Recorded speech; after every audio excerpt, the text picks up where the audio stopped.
Okay, 1 week to go.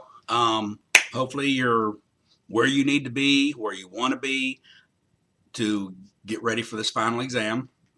So I just want to cover a couple things real quick just to make sure uh, you know what's going on here. The final exam, you got to have it proctored. I've heard from some of you all with your appointments, so very good. Make sure that you're thinking about it, or if you haven't taken care of it by now, you may want to, today or tomorrow.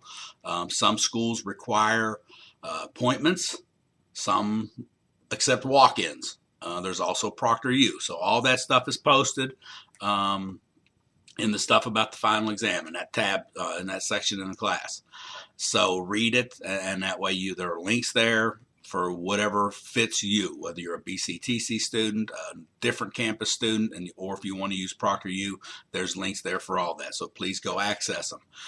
Make sure you're preparing for the final. Once you get through with the Chapter 7 stuff, the one section from Chapter 8, and the quizzes or quiz, make sure you are taking the time to prepare for this final and prepare for it without using your book, your notes, your phone, any apps, anything. You don't get to use those on the final. So it's not doing you any good to use those while you're practicing. You should practice in the same environment as you would be taking the test. So in other words, sit down there with paper and pencil and a calculator. That's all you get on the final. And see what you know. If you forgot how to do something, or if you missed stuff, you can go back and check the answers to see what they were. Might help you figure out what you did wrong, or then go back and review your notes. But don't, look back at every step in your notes as you're working stuff, because you can't do that on the final. So therefore, that would cause you anxiety. Okay.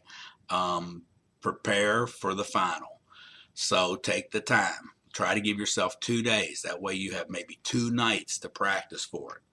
Even though my due dates are cut off on Wednesday, you can finish early if you want to. So if I were you, I would finish most of that stuff and get it done.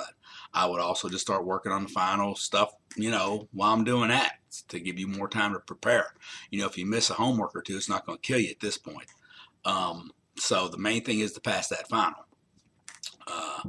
Don't worry about your average, just pass the final, okay? You got to get through, and that way you can take your next college algebra course. If you don't pass the final, you fail the course.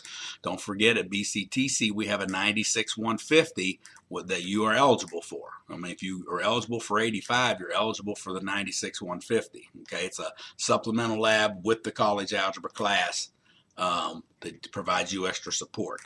But hopefully that won't happen. So I'm confident that those of y'all that have been keeping up with your work will do fine on the final. But 60% is what you need. I review them. So, if you make a low score or something, don't panic. Give me time to review it. There's no extensions. I mean, my grades are due Friday by noon. So I can't. There's just no way to extend it. I got to get my grades in that morning. So if you miss it Thursday, you're just going to fail. And so that's about all I have. I wish you the best. I really want you all to do well. I hope everybody gets through, but you have to prepare. So please heed my warning. I've been doing this a long time. I know what students do. I know how y'all study, and not all y'all, but some of y'all. And I'm just telling you, don't use your book or notes when you're studying. Okay? That way you'll know right away what you know, what you need to work on, and hopefully it will alleviate any anxiety you may get, because if you know what you're doing, then you know what you're doing. So don't be nervous. All right? So good luck to you, and we'll be talking to you soon.